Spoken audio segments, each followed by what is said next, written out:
Toutefois, les youtubeurs quittent de plus en plus la plateforme. Ce nouveau tournant de YouTube vient de MrBeast. Sur Viande Antarctique, Squid Game géant, le créateur de contenu américain a lancé cette tendance. Et tous les autres essayent de suivre comme bien que mal.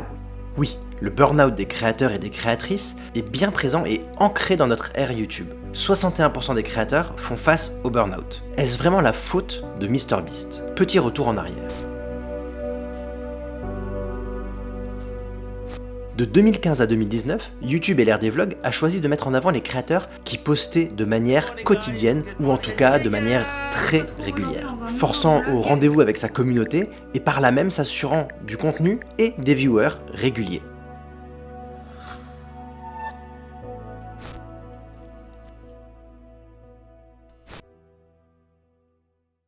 Les plus grosses croissances sont alors des chaînes de gamers ou de vlogs. Le number one est PewDiePie. Squeezie par exemple dépassera Cyprien en 2019, ce qui marquera d'ailleurs la fin de cette ère.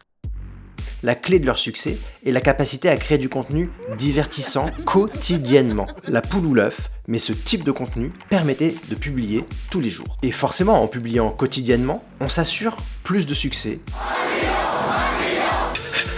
Un million plus de vues, plus de watch time et plus de mise en avant par les algorithmes qui recherchaient à l'époque le contenu le plus frais. On le voyait avec l'arrivée de la notification « Nouveau sous une vidéo ». YouTube a tiré profit de cette situation et l'a probablement même créé. Plus les créateurs et créatrices publiaient, plus le viewer revenait et restait sur la plateforme. C'était donc mathématique, il fallait publier quotidiennement pour grossir rapidement. Et cette course à la quantité et à la nouveauté a eu un impact fort sur les créateurs et les créatrices de vidéos qui demandent de la recherche et plus de temps de production. Un jour pour produire une vidéo, c'est très peu. Dans sa vidéo Why YouTube Used to Prefer Quality, Veritasium sur sa chaîne secondaire fait un bilan catastrophique de sa chaîne. And my conclusion was that better quality videos really paid off. En effet, ce changement algorithmique a aussi eu un impact sur la rémunération des créateurs et des créatrices qui voyaient leurs anciennes vidéos perdre en vue au fur et à mesure que les algos YouTube poussaient de plus en plus les vidéos récentes. Mes vues baissent, je fais moins de vues sur YouTube, je fais quasiment plus de vues sur YouTube. Le back catalogue, comme on l'appelle, était une source de revenus fiable pour les créateurs et les créatrices. Ces vidéos étaient jusqu'ici constantes et cumulaient un nombre de vues mensuelles conséquent. Mais en 2016, ces vues ont chuté, dans le cas de Veritasium, de 14 millions à 1,5 million de vues par mois. They were going along at a steady state, getting roughly the same number of views every month.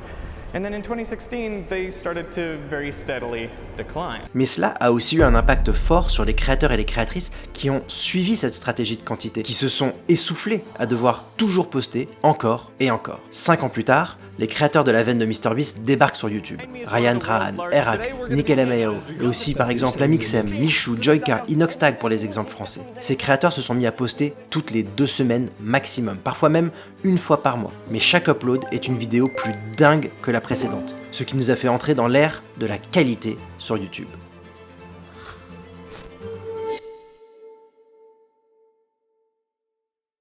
MrBeast a lancé sa chaîne en 2012.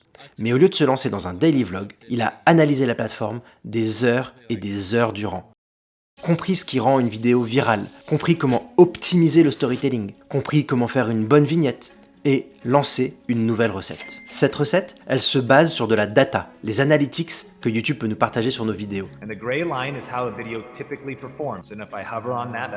Et ça lui a permis de prendre 1 milliard de vues en quelques mois. En moyenne, MrBeast passe 1 à 2 mois pour brainstormer sur le concept d'une vidéo. Puis il va passer 3 à 4 mois à travailler sur l'écriture et affiner cette vidéo. Vient alors les quelques semaines de tournage, les 3 semaines de post-production, pour un total de 5 mois passés sur une seule et unique vidéo. 5 mois. Il dépense en moyenne 3 000 € par vignette, 1,5 million de dollars par vidéo, ce qui, rapporté à la durée de la vidéo, donnerait un long métrage de 13 millions de dollars, ce qui est comparable à un film hollywoodien de taille moyenne, qui varie en général entre 5 et 50 millions de dollars, comme par exemple Grand Budapest Hotel, Quiet Place, Knives Out. En résumé, on peut dire qu'il s'agit ici de comparer la qualité versus la quantité. Et attention, je suis fan de Casey, bien plus que de MrBeast. Il ne s'agit pas ici de critiquer le contenu de Casey, ou sa qualité, qui dans le vlog est la meilleure, mais il est certain qu'avec autant de quantité, il choisit de mettre de côté la qualité de son contenu qui pourrait forcément être encore mieux s'il prenait plus de temps.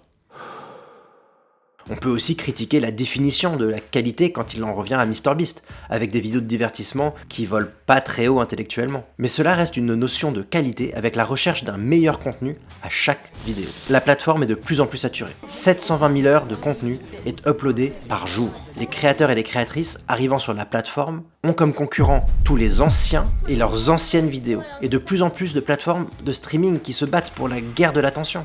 Il faut alors se faire une place, et ça passe par l'effet waouh, un contenu extraordinaire qui vaut le coup d'être regardé. Le putaclic déceptif n'est plus suffisant. Il faut tenir sa promesse, sinon, next. Alors, quelle est la meilleure recette? La grande différence entre les deux, c'est la quantité de vidéos uploadées. Entre le daily vlog de Casey et une vidéo toutes les 3 semaines de Jamie, ça fait une sacrée différence. Une différence d'environ 348 vidéos si on compte les jours fériés. Parce qu'ils ne postent que des vidéos incroyables avec une telle production value ou des concepts forts, les vidéos de MrBeast ne peuvent pas passer inaperçues. Mais cette quête de toujours plus de qualité a créé le même problème que la quantité. Le burn-out n'en est pas moins présent. McFly et Carlito en sont la preuve. Comment faire pour toujours proposer un concept toujours plus fou, toujours plus attrayant? Comment offrir toujours plus d'argent ou de cadeaux? Quoi offrir de plus qu'un avion privé? Comment traverser l'Atlantique à la rame maintenant qu'ils ont fait la Méditerranée? Comment préserver sa santé mentale? En 2016, il était inconcevable de ne pas publier de vidéo pendant un mois. Aujourd'hui, si l'objectif est de revenir avec une vidéo de meilleure qualité, les algorithmes ne vous en tiendront pas rigueur. Je rappelle que le but des algos est de proposer le contenu le plus adapté à un viewer. Pour en savoir plus, on a fait cette vidéo qui t'explique comment fonctionnent les algos. Il est donc tout à fait possible de poster une vidéo après une certaine absence. Alors oui, le démarrage ne sera pas aussi fort que si tu n'avais pas disparu de la plateforme, mais si la qualité est présente, si ta vidéo a un intérêt, elle trouvera son audience et les vues commenceront à grandir peu à peu, prouvant que la qualité est plus importante que la quantité. Alors écoute-toi, respecte-toi. Comme McFly et Carlito, arrête-toi si tu en ressens le besoin. YouTube ne te punira pas pour cela. Concentre-toi sur apporter le meilleur contenu possible à ton audience. Et ton audience répondra présent. YouTube n'a aucun intérêt à te shadowban, bien au contraire. Si ta vidéo plaît à une audience, YouTube la mettra en avant. Alors réfléchis à comment te démarquer. Réfléchis à comment améliorer ta vidéo et crée, publie, recommence quand tu le sens.